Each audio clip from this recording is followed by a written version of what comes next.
Life is just always mysterious and surprising. You never know what's around the next corner. Bonjour, en fait l'Ermitage c'est du point de vue du lieu un domaine de 30 hectares qui avait été construit en 1925 par un propriétaire terrien du coin, qui avait été ensuite transformé après avoir été vendu après la Deuxième Guerre mondiale en un hôpital. Et puis cet hôpital, les gens qui y vivaient avaient fondé une ONG internationale et puis tout ça a pris fin il y a 3 ans et ça a été racheté par un collectif de personnes dont moi je fais partie.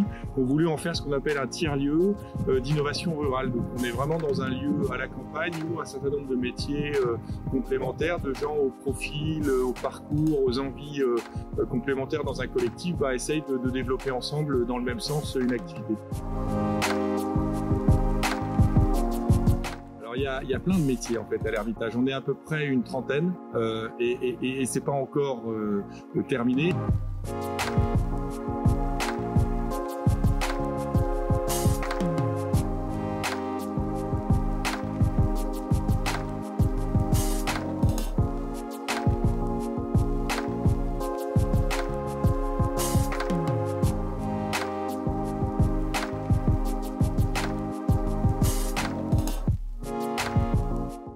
Très important à l'Ermitage, qui est le métier de maraîcher, de fermier.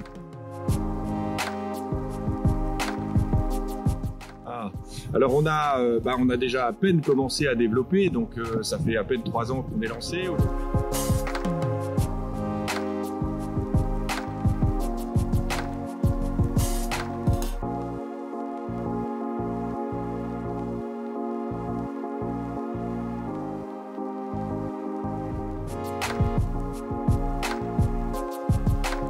Une forêt qui fait une vingtaine d'hectares et du coup il faut qu'on arrive à lui donner un avenir en matière d'adaptation au réchauffement climatique. Donc tous ces métiers-là et toutes ces activités elles vont se développer ici dans les années à venir.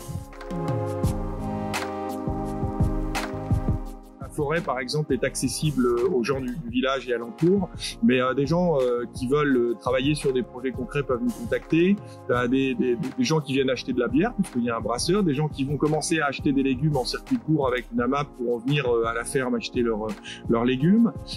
Il y a des gens qui viennent en séminaire d'entreprise qui peuvent venir ici s'ils ont envie de passer quelques jours à travailler sur des projets. On accompagne pas mal, on offre pas mal d'opportunités de séminaires parce qu'on a une centaine de lits à l'Ermitage pour recevoir des séminaires. Donc tout ça ensemble fait pas mal d'opportunités. Et puis dans 1 an, on aura ce qu'on appelle une université citoyenne de transition qui permettra aux gens de venir sur des ateliers concrets autour de la transition énergétique, comment de plus en plus maintenir la durée de vie des objets, fabriquer soi-même, comment cultiver en respectant l'environnement.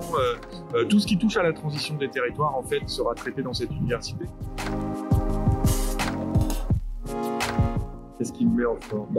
De prendre ma douche. Et souvent, pendant que je prends ma douche, je fais le point sur ma journée, il m'arrive d'avoir des idées. Il y a des gens qui réfléchissent en se rasant, moi c'est en prenant ma douche, donc c'est la première chose que je fais. Merci Jean.